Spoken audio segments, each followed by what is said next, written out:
अपने ज़हन को डिटॉक्सिफ़ाई करना बहुत ज़रूरी है क्योंकि ये एक्चुअली आपका वर्किंग एरिया है। आपका ब्रेन डिटॉक्सिफ़ाई होना बहुत ज़रूरी है और 5 बेहतरीन किस्म की जापानीज़ ट्रिक्स आपको बताते हैं कि इसको डिटॉक्सिफ़ाई आखिर किया कैसे जाए।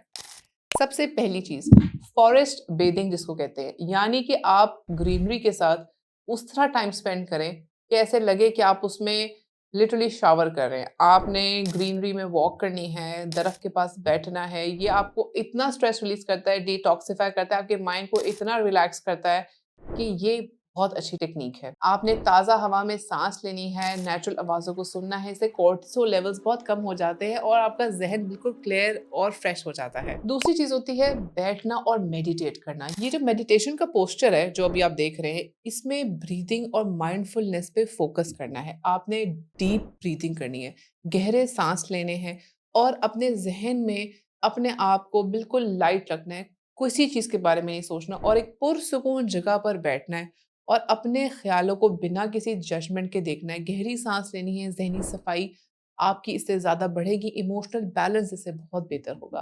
तीसरी चीज़ है कंटिन्यूअस इम्प्रूवमेंट करना।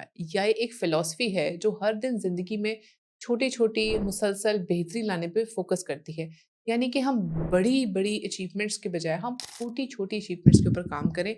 इससे ये होता है कि हमारे लिए जो प्रोग्रेसिव कदम होते हैं वो छोटे ही सही लेकिन वो मिलकर एक बड़े कदम की तरफ जाते हैं। हमारे इससे ज़हनी स्ट्रेस कम होता है और हमें एहसास होता है कि हम अकम्प्लिश कर सकते हैं, तो दैट इज़ वेरी इंपॉर्टेंट। चौथी चीज़ है art of embracing your imperfection, यानी कि आपके अंदर कोई खामी है, उसको आप ओन करें कि हाँ, ये मेरे अंदर खामी है, मैंने अपने आप को इसके अंदर यस ये मेरे पास है, इसको आपने डिक्लेयर किया, अपने आप को समझाया और अपने आप को मेंट भी खुद किया। एक जापानीज़ ट्रेडिशनल टेक्निक होती है जिसमें टूटी हुई जो पॉटरी होती है, जो टूटा हुआ बर्तन होता है, उसको सोने से लेकर रिपेयर किया जाता है ताकि ये दिखाया जाए कि ये जो बर्तन है, वो उस सोने की वज़ह से खूबसूरत नज़र आ रहा है। जिसे जिसकी वज़ह से कहते हैं ना कि आप जितना आपके ऊपर जिसे कहते हैं गुड़ डाला जाए उतना मीठा होता है, जितनी आप हार्ड वर्क से गुज़रते हैं, उसके बाद ही एक्चुअली में आप सक्सेसफुल होते हैं। तो वो बात है असल में। 5वीं चीज़ है डिक्लटर करना अपनी रूटीन को।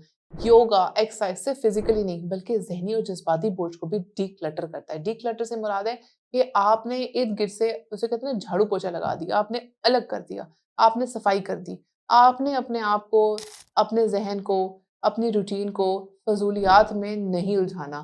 फ़ज़ूल फ़िक्रों को छोड़ देना है, अपनी रोज़ाना रूटीन को सिम्प्लीफ़ाई करना है, अपने आस-पास उन चीज़ों को रखना है जो आपको खुशी देती हैं, आपको सुकून देती हैं, आपके ज़हन को डिटॉक्सिफ़ाई करने में मदद देती हैं और आगे जाके आपको प्रोग्रेस करने और आगे बढ़ने में हेल्प करती हैं। बहुत शुक्रिया।